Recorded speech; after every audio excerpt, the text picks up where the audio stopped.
Tipid tips going to Bata Pinoy Market.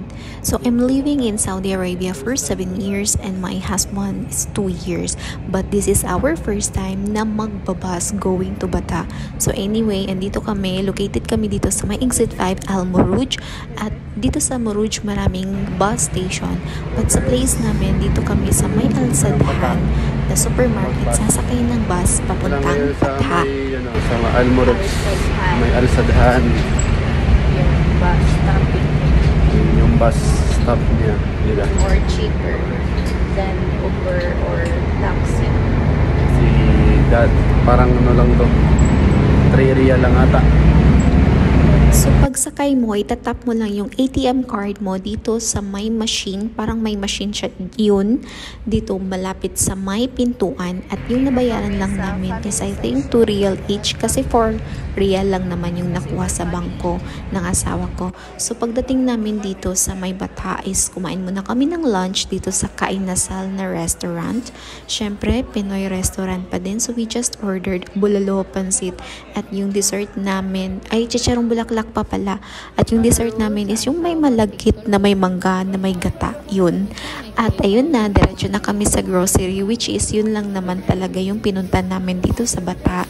So kapag nag-grocery kami, yung nakatoka talaga ng pamimili or pagpipili is yung asawa ko.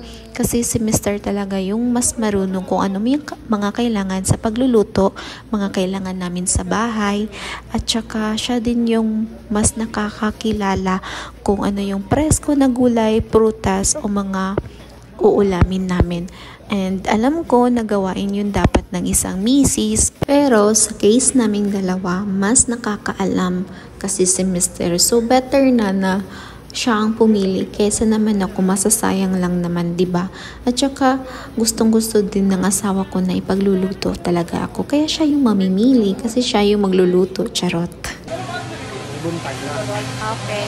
So sinabi ko dito na dapat mayroon kaming schedule ng pagluluto kasi pareho kaming may trabaho kaya hindi naman po pwedeng siya lang kasi alam ko naman na pagod din siya after work, pero in-insist niya talaga na pag morning na sige payagan niya ako magluluto sa morning. Yung mga binili namin like mga crabs and shrimp, which is yun talaga yung una sa listahan ng Mr. ko kasi yun yung mga favorite ko. At ayun, pagkatapos namin namili din kami ng bigas, chicken, isda, squids, kung mga ganun pa. At wala kaming beef. Ay, meron palang isa beef stick, pang beef stick namin. So, yun lang. After nun, nagbayad na kami. And pwede kayong sumakay ulit ng bus pauwi. Pero at this time, marami kasi kaming bit-bit. Kaya nag-Uber na kami pauwi ng bahay namin. So, that's all for today's video. Bye! See you on my next video.